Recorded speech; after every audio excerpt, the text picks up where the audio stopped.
জীবনে আমরা সবাই কখনো না কখনো সমস্যার মুখোমুখি হই, কখনো ছোট, কখনো বিশাল।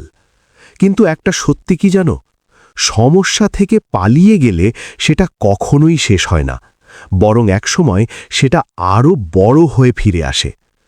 অনেক সময় আমরা ভয় পাই, ভাবি আমি পারবো না, এই সমস্যাটা আমার জন্য খুব বড়। কিন্তু আজকের এই গল্প তোমাকে একটা জিনিস শেখাবে: ভয় যত বড়ই হোক, সাহস যদি থাকে, সত্য একসময় সামনে আসবেই। চলো শুরু করা যাক আজকের গল্প, এক সাহসী ব্যাঙ এবং এক রহস্যময় গুহার গল্প। এক গভীর জঙ্গল, চারদিকে উঁচু সবুজ পাহাড়, আর সেই পাহাড়ের মাঝখানে একটা বিশাল অন্ধকার গুহা। সেই গুহাতেই বাস করত এক ছোট্ট খরগোশ। খরগোশটা ছিল খুবই ভালো মনের, জঙ্গলের সবাই তাকে ভালোবাসত। কেউ বিপদে পড়লে সে ছুটে যেত সাহায্য করতে। একদিন সকালে খরগোশটা খাবারের খোঁজে বেরোল। তার মনে একটাই ইচ্ছে, কি আজ যদি একটা গাজর পাওয়া যেত, কারণ রোজ রোজ পাতা খেতে খেতে সে একেবারে বিরক্ত হয়ে গিয়েছিল। হঠাৎ তার চোখে পড়ল একটা টাটকা লাল গাজর। তার আনন্দের আর সীমা রইল না। খরগোশটা ভাবল, এটা এখানে না খেয়ে নিজের গুহায় গিয়ে শান্তিতে খাব। সে গাজরটা নিয়ে ফিরে যেতে লাগল, কিন্তু খুশিতে সে এতটাই বিভোর ছিল যে সামনে কি আছে সেটা খেয়ালই করছিল না। হঠাৎ পা পিছলে গেল, সে প্রায় নদীতে পড়ে যাচ্ছিল।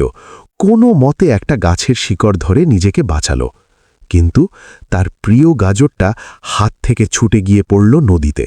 সে দৌড়াতে লাগল নদীর পাশে, হয়তো কোথাও আটকে যাবে।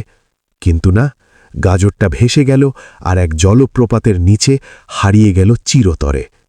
খরগোশে দাঁড়িয়ে রইল, চোখে হতাশা, মনে শূন্যতা। ক্লান্ত আর ভাঙা মন নিয়ে সে নিজের গুহার সামনে এসে দাঁড়াল। কিন্তু আজ কিছু একটা আলাদা। তার বুক কেঁপে উঠল। গুহার ভেতরটা অস্বাভাবিক নিস্তব্ধ। সে কাপা গলায় বলল, কে কে আমার গুহার ভেতরে? কোনো উত্তর নেই। সে আবার জোরে বলল, কে আছো ভেতরে? হঠাৎ গুহার ভেতর থেকে বজ্রের মতো আওয়াজ, বাহ, আমি সেই যে গন্ডারের হাড় ভেঙে দিই আর হাতিকে পিষে ধুলো বানিয়ে দিই। খরগোশটা জমে গেল ভয়েতে। ঠিক তখনই এক নেকড়ে এলো। খরগোশ সাহায্য চাইল। নেকড়ে আত্মবিশ্বাস নিয়ে গুহার সামনে গিয়ে গর্জন করল, কিন্তু সেই একই ভয়ঙ্কর আওয়াজ শুনে সে ভয়ে পালিয়ে গেল। এরপর এলো বাঘ। সে বলল, আমি ভয় পাই না, কিন্তু একই আওয়াজ শুনে সেও পালিয়ে গেল চোখের পলকে। তারপর এলো গন্ডার, তারপর হাতি, কিন্তু আশ্চর্যজনকভাবে সবাই ভয় পেয়ে পালালো। খরগোশ তখন পুরো ভেঙে পড়েছে। ঠিক তখনই এক ছোট্ট ব্যাঙ এগিয়ে এলো। সে শান্ত গলায় বলল, আমি কি তোমাকে সাহায্য করতে পারি? খরগোশ অবাক হয়ে বলল, যেখানে বাঘ হাতি পর্যন্ত ভয় পেয়েছে, তুমি কি করবে? ব্যাঙটা হেসে বলল, চেষ্টা না করলে জানা যাবে কিভাবে? সে গুহার সামনে গিয়ে ডাক দিল, ভেতরে কে আছো? আবার সেই ভয়ঙ্কর আওয়াজ, কিন্তু এবার ব্যাঙ ভয় পেল না। সে আরও কাছে গিয়ে চিৎকার করে বলল, বেরিয়ে এসো, সামনে দাঁড়াও। ভেতরের প্রাণীটা থমকে গেল। সে বাইরে তাকালো আর দেখল একটা বড় ছায়া। সে ভয় পেয়ে ধীরে ধীরে বেরিয়ে এলো, আর সবাই অবাক হয়ে দেখল সেটা আসলে একটা ছোট্ট শুঁয়োপোকা। সবাই হাসতে লাগল। একটা ছোট্ট প্রাণী শুধু প্রতিধ্বনির কারণে এত বড় ভয় তৈরি করেছিল, আর সেই ভয়েই বড় বড় শক্তিশালী প্রাণীরাও পালিয়ে গিয়েছিল।